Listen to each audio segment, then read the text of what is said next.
நேயர்களுக்கு அன்பு வணக்கம்.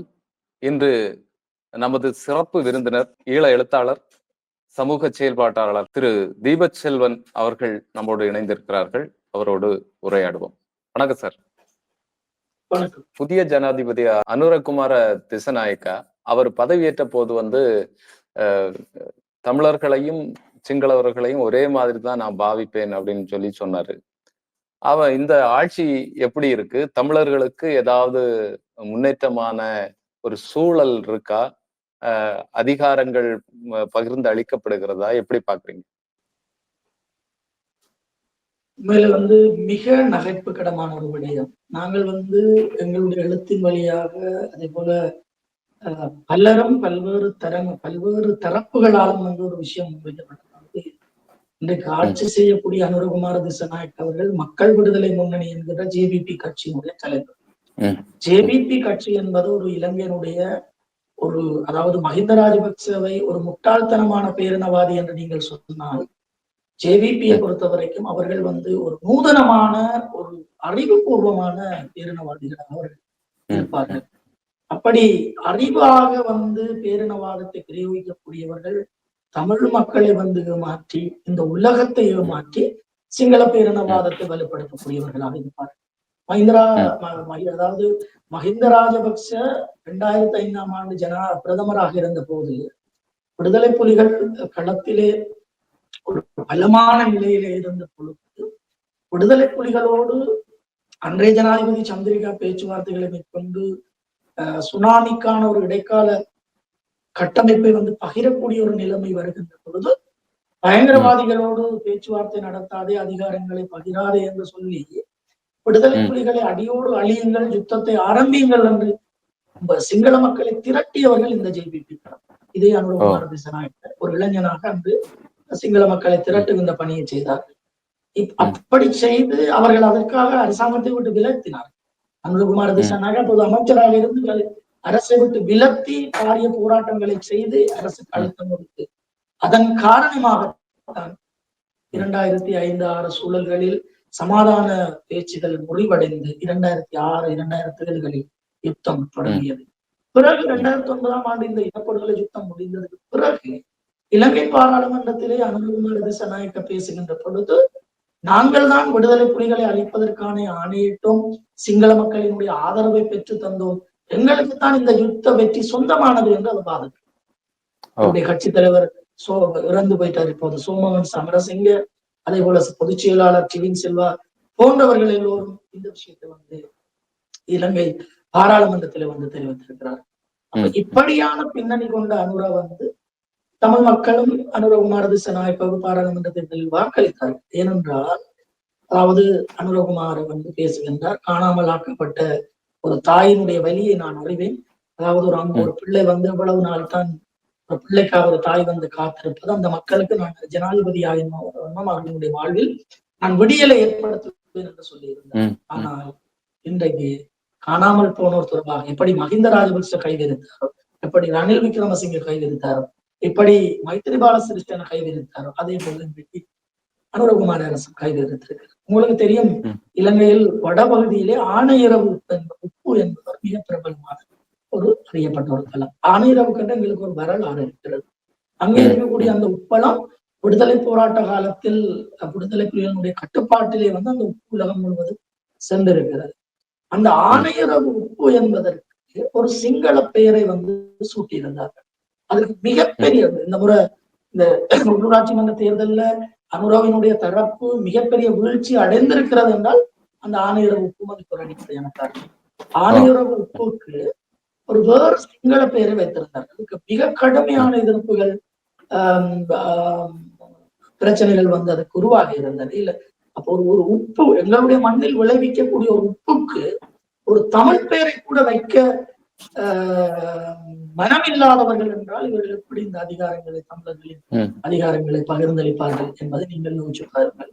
உண்மையிலே நான் முதல்ல சொன்ன மாதிரி மஹிந்த ராஜபக்ச அதே போல ரணில் விக்ரமசிங்க போன்றவர்கள் வெளிப்படையாக தமிழர்களுக்கு அதிகாரங்களை கொடுக்க மாட்டேன் என்று சொல்லி தமிழர்களுக்கு எதிரான இன அழிப்புகளை வெளிப்படையாக மேற்கொண்டவர்கள். ஆனால் இவர்கள் மிக நூதனமாக இந்த இன அழிப்பை செய்பவர்களாக இருக்கிறார்கள். உண்மையில ம், ம், அவர்களை காட்டிலும் இவர்கள் தான் ஆபத்து. உண்மையில எனக்கு ம், அனுகுமார ஜனாதிபதியாகின்ற பொழுது இந்திய ஊடகங்கள் எல்லாம் அவரை இடதுசாரி தலைவர் ஜனாதிபதி ஆமா, ஆகிவிட்டார், ஆமா, இலங்கையில் ம், மாற்றம் வந்துவிட்டு என்று சொல்கின்ற பொழுது உண்மையிலே எனக்கு மிகப்பெரிய ஒரு அதிர்ச்சியாக இருந்தது. அவர்களினுடைய உண்மை முகத்தை இந்த உலகம் அறியாமல் இருக்கிறது, பலரும் ம், தெரியாமல் இருக்கிறார்கள். ம், அவர்கள் தேசிய மக்கள் சக்தி என்கிற ஒரு பெயரை வைத்துதான் எலெக்ஷன்ல தங்களை ஒரு உருமறைப்பு ம், செய்துதான் அவர்கள் தேர்தலில் போட்டியிட்டார். மக்கள் விடுதலை முன்னணி ஜேவிபி என்ற பெயரோடு அவர்கள் பல வருடங்களாக தேர்தலில் போட்டியிட்டு ஒரு 2 ஆசனங்களையும் பெரிய வீழ்ச்சிகளையும் சந்தித்துக் கொண்டவராகத்தான் இருந்தார்கள். இலங்கையில ம், ம், கடந்த காலத்துல மஹிந்த ராஜபக்ச, ரணில், மைத்திரி, ஆளுமை இல்லாத தலைவர்கள், சர்வாதிகார தலைவர்கள் வந்ததன் காரணமாக மக்கள் அனுபவத்துக்கு ஒரு வாய்ப்பை கொடுத்திருந்தார்கள் சிங்கள மக்கள். ம், ஆனால் ம், அது இப்ப கணிசமான அளவுல சிங்கள மக்கள் மத்தியிலே ஒரு ஒரு ஒரு அதிருப்தியை உருவாக்கிட்டு, இப்ப ம், ம், கனடாவுல நினைவு தூவி அமைக்கப்பட்ட பொழுது அமைச்சர் வெளிவிவகார அமைச்சராக இருக்கக்கூடிய விஜித கேரத் அவர்கள் சொல்கிறார், இலங்கையில் இனப்படுகொலை நடக்கவில்லை, அதற்கு எந்த விதமான ஆதாரங்களும் இல்லை, அது ஒரு ம், அடிப்படையற்ற குற்றச்சாட்டு சொல்கிறார். ம், அதற்கான காரணம் என்னென்றால், நுரகுமாரவும் அதே போல விஜித கேரத் இவர்களும் இனப்படுகொலையினுடைய பங்காளிகள். இவர்களும் அந்த ம், ம், இனப்படுகொலை நடந்த காலத்திலே அரசோடு இருந்தவர்கள், அரசுக்கு ம், ஆதரவு தேடியவர்கள். அந்த ம், வகையில் அவர்கள் தங்கள் இனப்படுகொலையை ஏற்றுக்கொண்டால் அனுரகுமாரவும் தண்டனை அனுபவிக்க நேரிடும், விஜித கேரத்தும் தண்டனை அனுபவிக்க நேரிடும். நீங்கள் ம், இந்த மஹிந்த ராஜபக்சவில் இருந்து அதாவது மஹிந்த ராஜபக்ச சொன்னார், நான் தான் யுத்தத்தை நடத்தினேன், நான் தான் எனக்கு தான் யுத்த வெற்றி சொந்தம். அவருக்கு பிறகு மைத்திரிபால சிறிசேன சொன்னார், நான் தான் யுத்தம் நடந்த போது பதில் பாதுகாப்பு அமைச்சராக இருந்தேன், இறுதி யுத்தம் நடந்த போது மஹிந்த வெளிநாட்டுக்கு போயிருந்த போது நான் தான் பதில் பாதுகாப்பு அமைச்சராக இருந்தேன், எனக்கு இந்த வெற்றியில பங்கு இருக்குன்னு சொன்னார். பிறகு ரணில் சொன்னார், விடுதலை புலிகள் இயக்கத்தில் இடமிருந்து கருணாவை பிரித்தது நான் தான், விடுதலை புலிகளை பலவீனப்படுத்தியவன் நான் தான், எனக்கு தான் இந்த யுத்த வெற்றியில் பங்கு இருக்கிறது சொன்னார். அன்றகுமார் இப்போது வந்திருக்கக்கூடிய அன்றகுமார் திசாநாயக்காக்கள் சொன்னார்கள், நாங்கள் தான் யுத்த வெற்றிக்கு மக்களை திரட்டினோம், புலிகளோடு போரை தொடங்க அழுத்தம் கொடுத்தோம், எங்களுக்கு தான் இந்த யுத்த வெற்றி சொன்னோம் என்று சொல்கிறார். ஆக நீங்கள் ஒன்றை அவதானித்து பாருங்கள், இலங்கையில் தமிழ் இனப்படுகொலை மேற்கொண்டவர்கள், தமிழர்களுடைய விடுதலை போராட்டத்தை நசுக்கியவர்கள் தான் தொடர்ந்து ஆட்சி செய்து வந்திருக்கிறார். இந்த பேரினவாதம், சிங்கள பேரினவாதம் முன்பை போல இப்போ அதே வகையில தொடர்ந்துட்டே இருக்குதா? எந்த மாற்றமும் இல்லையா? இல்ல, அதுல நிறைய கணிசமான மாற்றங்கள் இருக்குது. ஏனென்றால் தென்னிலங்கையை பொறுத்தவரை இப்போது என்னென்றால் தலைவர்கள் தான் திருந்த வேண்டிய ஒரு தேவை. தமிழ் தலைவர்களும் சரி, சிங்கள தலைவர்களும் சரி. ஏனென்றால் இப்ப அதாவது நான் ஜனாதிபதி தேர்தல் முடிந்து இந்த பாராளுமன்ற தேர்தலுக்கு பிறகு நான் ஒரு இலக்கிய நிகழ்வுக்காக சிங்கள பகுதிக்கு சென்ற பொழுது என்னிடம் பல சிங்கள மக்கள் கேட்டார், என்ன உங்களோட மக்கள் அனுரகுமார திசாநாயக்காவுக்கு வாக்களித்திருக்கிறார், உங்களுடைய மக்களுக்கு அல்லவா, உங்களுடைய தலைவர்களுக்கு எல்லாம் வாக்களிக்க வேண்டும், இந்த இனவாதிகளுக்கு போய் வாக்களித்திருக்கிறார்கள் என்று சொன்னார். தென்னிலங்கை மக்கள் மிக தெளிவாக இருக்கிறார். ஏனென்றால் கடந்த காலத்துல இதே அனுரகுமார திசாநாயக்காவோட இருந்துட்டு மஹிந்த ராஜபக்சோட இருந்த விமல் வீரவன்சோட மிகப்பெரிய பேரினவர் அவர் கடந்த பாராளுமன்ற தேர்தலில் தோல்வியடைந்தார். அவரை சிங்கள மக்கள் நிராகரித்தார்கள். அந்த பேரினவாதியை சிங்கள மக்கள் வேண்டாம் ஒதுக்கினார்கள். அதே போல கடந்த காலத்திலே தமிழ் மக்களுக்கு எதிராக மிக கடுமையாக பேரினவாதம் பேசிய உதயகம்மன் பிளவை சிங்கள மக்கள் தோற்கடித்தார். அதே போல கடந்த காலத்திலே தமிழ் மக்களுக்கு எதிராக மிக கடுமையாக பேசி இருக்கக்கூடிய சரத் வீரசேகர என்ற ஒரு முன்னாள் ராணுவ அதிகாரி, அவரை மக்கள் தோற்கடித்திருந்தார். பேரினவாத தலைவர்கள் எல்லோரையும் தமிழ் மக்கள், மன்னிக்கவும், தென்னிலங்கை மக்கள், சிங்கள மக்கள் தோற்கடித்திருக்கிறார். அதுக்கு மாற்றாகத்தான் இந்த மக்கள் விடுதலை முன்னணி, அதாவது தேசிய மக்கள் சக்தி அனுரவனுடைய கட்சியில இருக்கக்கூடிய படித்தவர்களுக்கும் இளைஞர்களுக்கும் மாற்றாக சிங்கள மக்களும் சரி, வடகிழக்கிலே தமிழ் மக்களும் வாக்களித்தார்கள். வடகிழக்கிலே தமிழ் மக்கள் வாக்களித்த அந்த அனுரவனுடைய கட்சியை சேர்ந்த தமிழ் எம்பிக்கள் அவர்கள் இந்த நாய்க்கு வாய் கட்டு போட்டு இருக்கும்னு சொல்லுவாங்க, நாய் குலைக்காம சாப்பிடாம இருக்கு, அதே மாதிரி வாய் கட்டு போட்ட ஒரு நிலையில எதையுமே பேசாமல் இருக்கிறார்கள். பேசினாலும் உணர்கின்றவர்களாக இருக்கிறார்கள். தென்னிலங்கையை பொறுத்த வரைக்கும் தேசிய மக்கள் சக்தியில தெரிவு செய்யப்பட்டவர்கள் எல்லோருமே பொம்மைகளாக, தலையாட்டி பொம்மைகளாக இருக்கிறார்கள். ஒரு சிலர் இங்கே சர்வாதிகாரம் தான் இருக்கிறார், ஒரு பரந்துபட்ட ஜனநாயகம், எல்லோரும் இயங்கக்கூடிய ஆளுமை எல்லாம் இந்த அரசுல இல்ல, ஒரு சிலர் பேசிக் கொண்டிருக்கிறார்கள். அப்ப மக்கள் பேரினவாதத்தை வந்து தேர்தல்ல தோற்கடித்தார்கள். ஆனால் ஆட்சியை கைப்பற்றிய அனுரகுமார திசாநாயக்க இவர்களை போன்ற தலைவர்கள் பேரினவாதம் பேசிக் கொண்டுதான் இருக்கிறார்கள். பேரினவாத நகர்வுகளை செய்கிறார்கள்.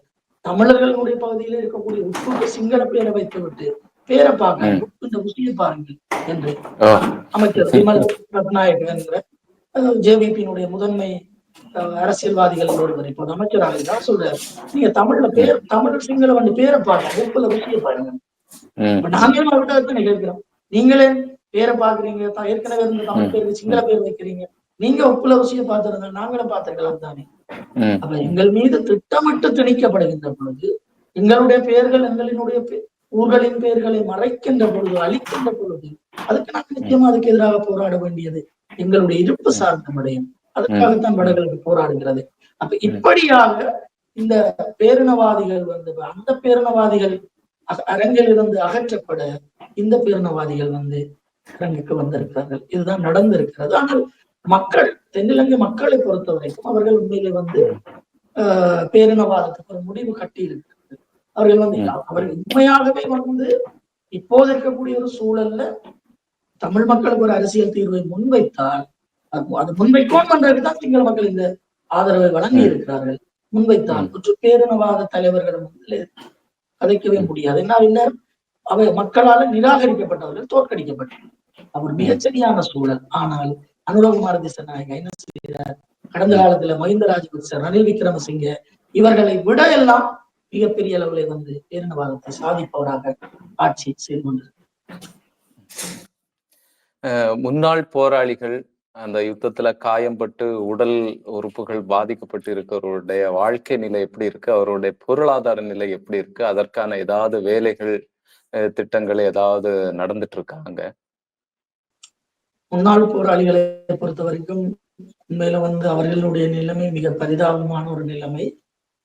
பெரும் அதாவது அவர்கள் வந்து உங்களுக்கு தெரியும், அதாவது தங்களுடைய படிப்பு, தங்களுடைய சொத்து, அவர்களுக்கான எந்த ஒரு அடிப்படை விடயங்களையும் இந்த மண்ணில விட்டு வைக்காமல் அல்லது ஏற்படுத்திக் கொள்ளாமல், மக்களினுடைய விடுதலை ஒன்றுதான், மக்களினுடைய தாயகம் ஒன்றுதான், மக்களுடைய கனவு ஒன்றுதான் தங்களுடைய தலையாய எண்ணம் என்ற அந்த கனவு அவர்கள் புறப்பட்டிருந்தார்.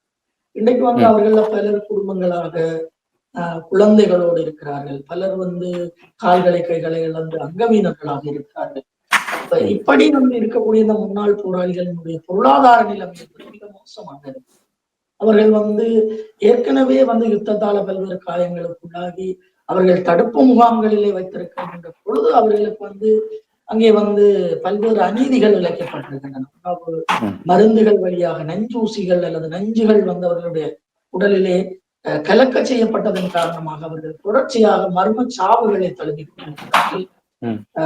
என்னோடு படித்த, என்னோடு பழகிய பல முன்னாள் போராளிகள் வந்து திடீரென சாவடைவதை, திடீரென இறந்து போவதை வந்து பார்த்து கொண்டிருக்கக்கூடிய ஒரு காலத்திலே வாழ்ந்து கொண்டிருக்கிறோம். உண்மையில வந்து அவர்களுடைய இந்த நிலைமை என்பது ஒரு துயரமாக எங்களுடைய தாயகத்திலே வந்து நிலவிக் கொண்டிருக்கிறது. நான் நினைக்கிறேன் ஒரு ஆயிரக்கணக்கான போராளிகள் இதுவரையிலே வந்து இறந்து போயிருப்பார்கள். நான் கூட அந்த யுத்தத்துக்கு பிறகு அந்த போராளிகளினுடைய யுத்தத்தில் அல்ல, யுத்தத்துக்கு பிறகு இந்த போராளிகளினுடைய மரணங்கள் ஒரு ஆயுதம் அளவிலே வந்து நின்று இருக்கும். அந்த கதைக்களத்தை அடிப்படையாக கொண்டுதான் நான் அண்மையிலே வந்து சைனட் என்கிற ஒரு நாவலை எழுதியிருந்தேன். அதாவது முன்னாள் போராளிகள் எப்படி தடுப்பு முகாம்களிலே நஞ்சூட்டப்பட்டார்கள், அவர்கள் எப்படி இன்றைக்கும் சைனட் அணிந்து கொண்டு வாழ்கிறார்கள் என்பதை பேசுகின்ற விதமாக அந்த நாவலை சென்னையிலே, தமிழ்நாட்டிலே சென்னையிலே வந்து வெளியீடு செய்திருந்தேன். இப்படி வந்து ஒரு மருத்துவ பரிசோதனைகள் இல்லாமல் மருத்துவ தேவைகளை நிவர்த்தி செய்ய முடியாத ஒரு நிலைமையிலே அவர்கள் வாழ்ந்து கொண்டிருக்கிறார்கள். அண்மையிலே நான் வடகிழக்கு வன்னி விழிப்புணர்வற்றோர் சங்கம் என்கிற ஒரு போராளிகளினுடைய ஒரு அமைப்புக்கு நான் சென்றிருந்தேன், ஒரு நிகழ்வுக்கு விருந்தினராக. அந்த இடத்திலே வந்து இந்த விடுதலை போராட்டத்தோடு 30-40 ஆண்டுகள் வந்து இருந்து அதிலே தங்களுடைய 2 விழிகளையும் இழந்த 278 போராளிகள் அங்கே இருக்கிறார்கள். மூத்த பெண் போராளிகள், ஆண் போராளிகள் எல்லாம் இருக்கிறார்கள். அப்ப அவர்கள் 2 கண் பார்வைகளையும் இழந்து வடகிழக்கு எங்கும் பரவி வாழ்கிறார்கள்.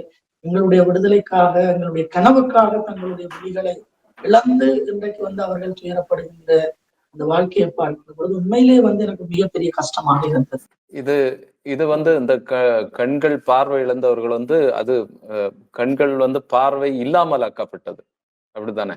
அதாவது யுத்தத்தில் விடுதலை போராட்டத்திற்காக அவர்கள் களம் சென்ற போது வெடி விபத்துகள், துப்பாக்கிச் சூடுகள்ல அவருடைய கண்களிலே காயப்பட்டு 2 கண் பார்வையில் இழந்த நிலையிலே கிட்டத்தட்ட 278 போராளிகள் வடகிழக்கிலே வாழ்ந்து வருகிறார். அவர்கள் குடும்பங்களாக, தனிப்பட்டவர்கள், அதே போல காயப்பட்டவர்கள், உடலினுடைய பல்வேறு பகுதிகளில் காயப்பட்டவர்கள், பலர் திருமணம் செய்திருக்கிறார்கள், சிலர் திருமணம் செய்ய முடியாத நிலைமைகள், தனிமையாக எல்லாம் வாழ்ந்து கொண்டிருக்கிறார்கள். இப்படி வந்து இவர்களை காண்கின்ற பொழுது இந்த விடுதலை போராட்டத்துக்காக வந்து இவ்வளவு பெரிய தியாகங்களை எல்லாம் நாங்கள் செய்திருக்கிறோம்.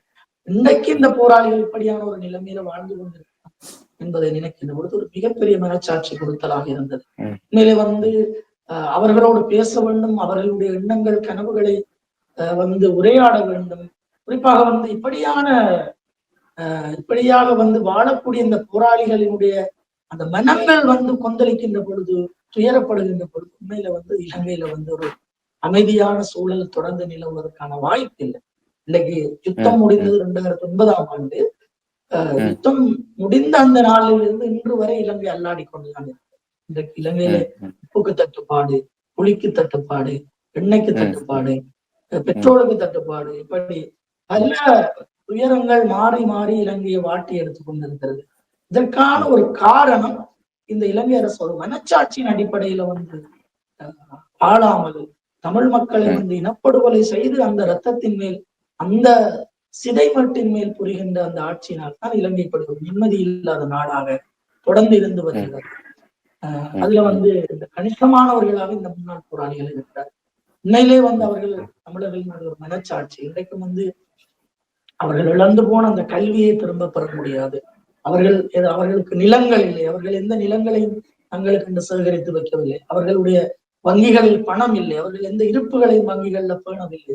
அதே போல அவர்களிடம் எந்த நகைகளோ, சொத்துக்களோ, ஆவணங்களோ எதுவுமே இல்லை. ஆனால் இன்றைக்கு எங்களுடைய மண்ணிலே வெறும் மனிதர்களாக வாழ்ந்து கொண்டிருக்கிறார்கள். கைகளை, கால்களை இழந்து நோய்மைகளோடு தினம் தினம் செத்துக் கொண்டிருக்கிறார்கள். எங்களுடைய இணையதளங்களிலும் எங்களுடைய பத்திரிகைகளிலும் அடிக்கடி செய்திகள் வருகின்றன. முன்னாள் போராளிகள், ஒரு முன்னாள் போராளி இன்றைக்கு இறந்துட்டார், நேற்று இறந்துட்டார். செய்திகளை பார்த்து கொண்டு மனம் நொந்தவர்களாகத்தான் உண்மையிலே வாழ்ந்து கொண்டிருக்கிறோம். முன்னாள் போராளிகளினுடைய நிலைமை என்பது மிகப்பெரிய ஒரு அவலமாகத்தான் தொடர்ந்து கொண்டிருக்கிறது. இங்க தமிழகத்துல இருக்கக்கூடிய இரத்த உறவுகளாக இருக்கக்கூடிய தமிழர்களுக்கு, இந்த தமிழகத்துக்கு நீங்க இதன் மூலமாக ஏதாவது சொல்ல விரும்புறீங்களா? நிச்சயமாக வந்து நாங்கள் இந்த நாட்டுல, இந்த நிலத்துல வந்து நம்பிக்கையோட நாங்கள் இருக்கிறோம் என்றால் எங்களுக்கு 2 நம்பிக்கை தான். ஒன்று தமிழ்நாடு, அதாவது எங்களுடைய தாய் தமிழ்நாடு. அதே போல 2வது விடயம் எங்களுடைய புலம்பெயர் தேசம்.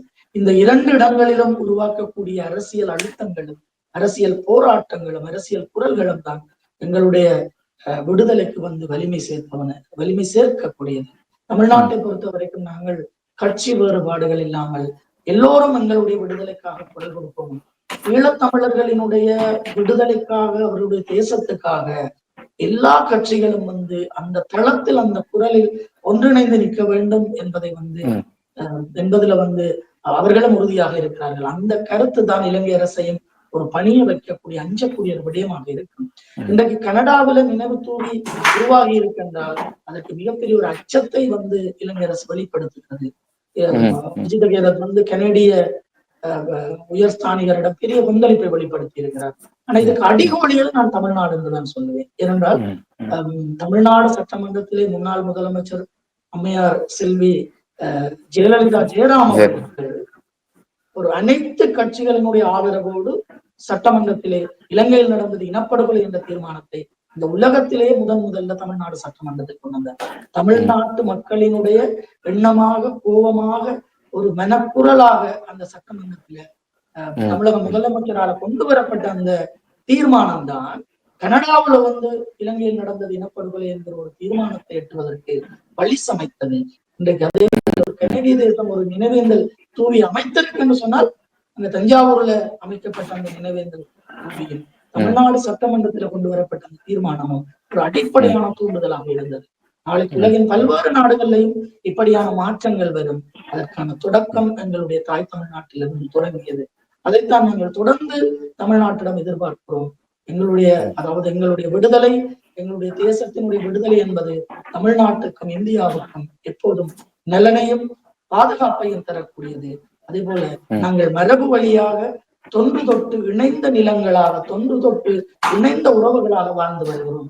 அந்த அடிப்படையிலே எங்களுக்காக தாய் தமிழகம் உரிமையோடு நிமிர்வோடு தொடர்ந்து குரல் கொடுக்க வேண்டும் என்று உண்மையிலே நெஞ்சை கலங்கடிக்கக்கூடிய விஷயமாகவும் இந்த பேட்டி முழுவதுமே அப்படித்தான் அமைந்திருந்தது. நேரத்தை ஒதுக்கி நீங்கள் இந்த பேட்டி தந்தமைக்கு மிக்க மகிழ்ச்சியும் நன்றி.